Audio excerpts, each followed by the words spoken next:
The Idaho Press Club are biased, all media, newspaper, radio. To be completely blunt here, Brian, and there are plans to expand indoctrination. That's right. Well, Idahoans are also concerned. Horror shot. That line would be moving a little bit farther west. I'm like crying. Nobody wants to see dark money is influencing policy in our state. Well, that's not how this works. Well, hello there, and welcome to Nowhere to Hide, a program where we call out and explore some of the more obvious examples of bias in Idaho's corporate media. I'm glad you could join me today, and oh look, it looks like the warning flags are flying. Let's start with the rainbow flag, first and foremost. This is a story out of the Idaho Press. City of Boise discusses upcoming legislative session and bill that could affect sales tax and Boise pride.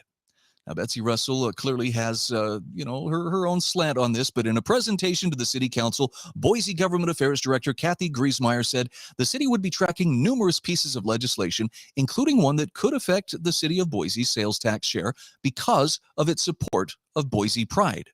If you remember, there was a little controversy about the Pride Festival back in September. Now, there was a public letter shared from a state lawmaker questioning the city's engagement on some of our city sponsorships for local events, Griesmeyer said, and potentially using our share of the sales tax distribution as a stick to potentially correct our position on some of those community sponsorship events. So she's talking about the Pride Festival, right? Griesmeyer said the city would be tracking how Boise's budget might be implicated. Now, the letter Griesmeyer is referring to appears to be a September 9th open letter to Mayor Lauren McLean and the City Council from Jason Monks from Meridian. Monks wrote that Boise receives $20 million a year in sales tax distributions and said he would be derelict in his duties if he didn't do everything in his power to prevent taxpayer money from going to the Boise Pride Festival. Council member Holly Wooding said the last bullet point is really disappointing to me about the potential sales tax impact, and I can read between the lines. Okay, so she's concerned, and clearly from the tone of this article, Betsy Russell is concerned as well, that how dare this lawmaker who has, fiscal responsibility over spending and especially the allocation of those sales tax funds, how dare this person suggest that the taxpayers have no business being forced to fund the Boise Pride Festival? Now look, if the Pride Festival brings people joy, and apparently it does, it seems like it was well attended, and it seems like there was plenty of corporate support. Of course, now there were corporate sponsors who pulled back their support when they went, wait, what a minute, this part is aimed at children? I'm not so sure we want to be a part of that. But generally speaking, there is enough support from the private sector. There is no need for taxpayer dollars to be used to support a Pride Festival. So, the implication here seems to be, or at least the basic premise seems to be, well, anyone who would in any way try to threaten, support, especially taxpayer support of this, is somehow, filled with hate and being unreasonable. No, I think that's actually a legislator who is doing his duty and doing his diligence on behalf of the taxpayers. And here's why. If a person wants to voluntarily support the Boise Pride Festival, it is absolutely their right to do so. And frankly, there are plenty of people who appear that they're more than happy to do that. The taxpayers don't have a choice. Why?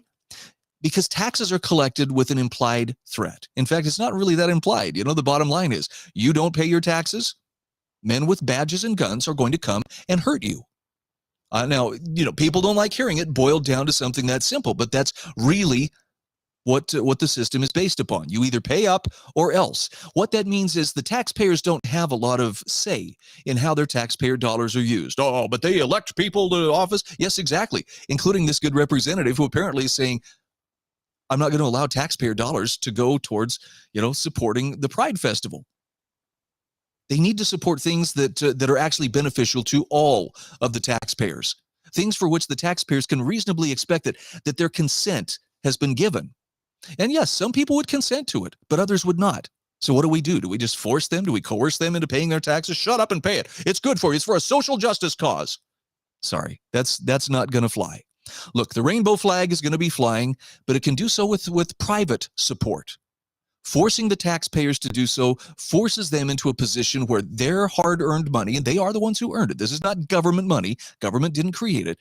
The taxpayers and the producers in society did. And if it's contrary to what they would support, what their conscience could support, then government has no right putting their money to use, supporting that or any other practice that they might find offensive or something that they just simply couldn't put their support behind. So with that in mind, let's shift gears now and let's talk about red flag laws. This is an op-ed that was published in today's magicvalley.com, formerly the Times News or the Sometimes News. And this is Brian Sexton. Red flag laws work, but they have to be used. Now, this is a prime example of that attention whoring and exploitation of tragedy that we talked about in our last episode, where, you know, the shooting in Colorado Springs by a member of the trans community, the non-binary they them individual who killed 5 people and wounded many others. Yeah. Listen to Mr. Sexton's take here. He says, when Colorado passed its red flag law called Extreme Risk Protection Orders in 2019, El Paso County Sheriff Bill Elder announced his opposition, saying, I'm exploring all legal options and am vigorously challenging the constitutionality of this law. Now, he wasn't alone. Many county sheriffs in Colorado said they believed the law didn't allow enough due process or was unconstitutional. At this point, the narrator would say, and they were right. It is unconstitutional because of that. Now, the El Paso County Sheriff's Office, in a statement to the Colorado Sun, admitted, and this is regarding the Club Q shootings, that it had never initiated an extreme risk protection order, the first step in removing a firearm from someone under Colorado law. This red flag law builds in due process. This is a blatant lie, by the way. Mr. Sexton is lying, and here's why. The red flag law builds in due process as only a judge can begin the process of removing someone's gun. Okay. Hold up there, partner. Let's examine this a little more closely. Based on what? What is the judge beginning that process based upon? An accusation, not proof, not probable cause. Those are all part of, the probable cause is probably the most important part of the due process, but the probable cause has to be followed by an investigation that establishes, yes, in fact, there is a crime that's been committed. There's a reason here that we have to take this person's guns away. And even then, it should follow a conviction, preferably in a jury trial, in which a person is shown beyond reasonable doubt to have been guilty of something that would disqualify them from firearms ownership. Otherwise, it's simply a judge stepping up and giving power to a rumor before taking someone's guns away. Do you see the difference? It's not due process. But a judge did it. Yeah, well, that doesn't make it due process.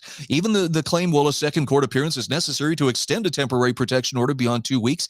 Remember, when the police show up on your doorstep to enforce this extreme risk protection order, they come to take the guns. If you don't give them up, well, you're going to have a gunfight right there on your doorstep if you resist vigorously enough.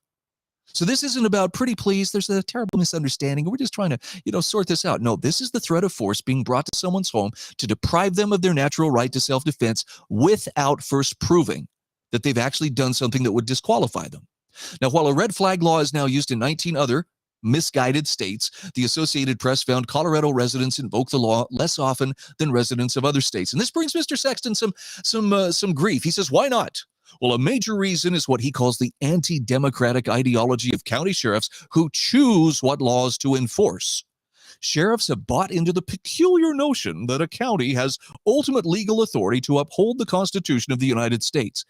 Okay, a couple things that need to be discussed here. First of all, the sheriffs do swear an oath to the Constitution of the United States.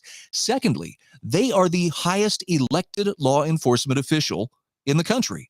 Everybody else is appointed. What that means is the sheriffs are directly accountable to the people who put them in office. And if an unjust law or a law that would otherwise trample on the rights of the people that sheriff is elected to represent comes along, it is that sheriff's duty to interpose himself or herself, as the case may be, and not enforce it. And there's great precedent for this. I'm sure Mr. Sexton would be surprised to learn that under the Fugitive Slave Act, there were a lot of people who enforced those laws who chose not to enforce the law of, well, we have a fugitive slave here, but rather than, take him into custody and send him back to his master, we think he ought to be allowed to get to where he is free. Now, which side of that equation would you come down on? Do they need to enforce the law? Come on, it's the law. They can't really choose this, can they? What would your answer be, Mr. Sexton? I'll let you sit over there in the corner and think about that.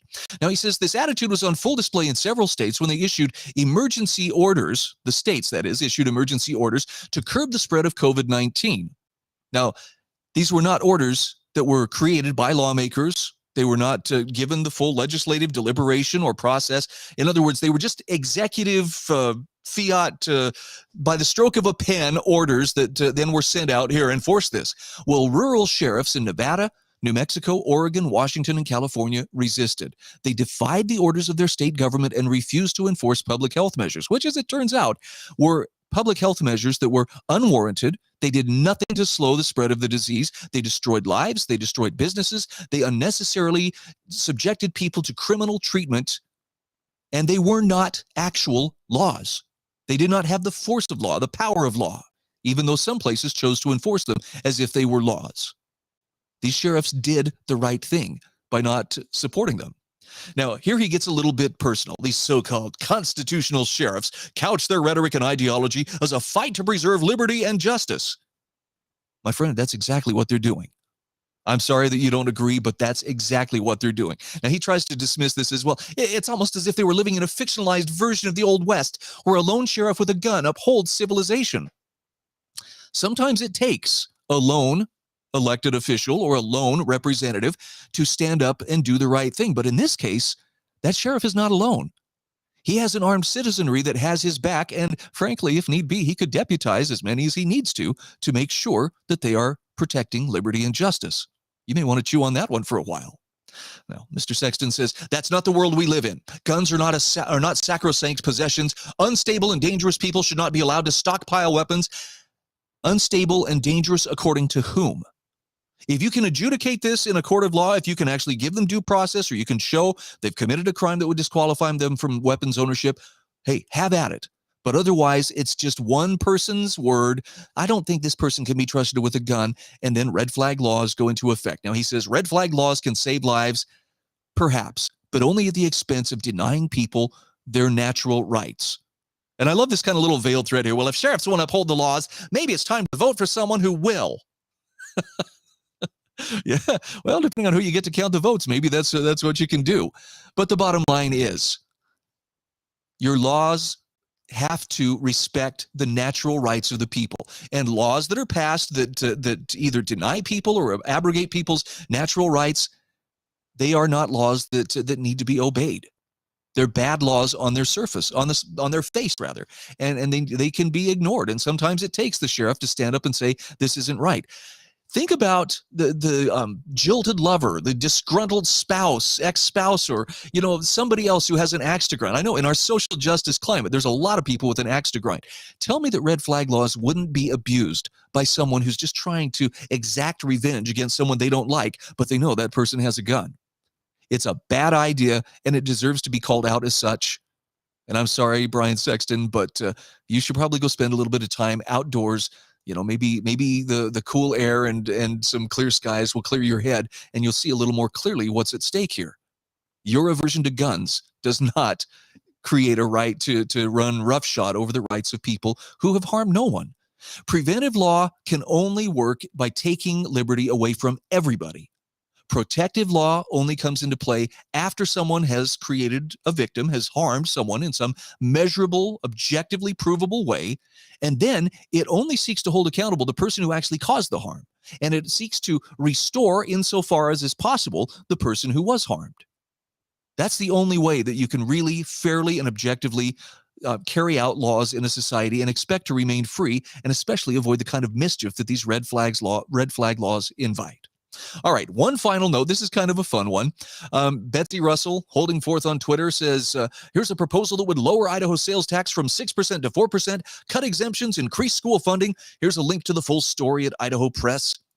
Now, a legislator, Brian Lenny, called her out on this and said, this is a bad educational policy. It's $1 billion tax increase. And while there are certainly some sales tax exemptions that are questionable, removing so many and adding services results in a net increase. Well, this prompted a response from Pam Wagner, who said, Mr. Lenny, sorry it was not your idea, but honestly, you may want to look at it a little closer.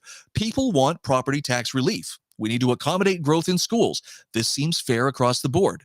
And I love Brian's response. $1 billion tax increase that will crush small businesses across the state is not good policy. I'm glad it was not my idea because I think it was a bad one. It's going to be an interesting legislative session. I'm grateful for people like Representative Lenny, being there to represent. So keep it here. Think for yourself. Don't take the corporate media at its word. Don't take me at my word. God gave you a brain. You're expected to use it. Try thinking a little bit more deeply about some of these stories, and you'll see that what's on the surface often doesn't really begin to cover what's really at stake. I'm Brian Hyde, and this is Nowhere to Hide. Reporters are biased, the Idaho Press Club are biased, all media, newspaper, radio. To be completely blunt here, Brian, and there are plans to expand Indoctrination. That's right. Idahoans are also concerned. Horror shot. That line would be moving a little bit farther west. I'm like crying. Nobody wants to see Dark money is influencing policy in our state.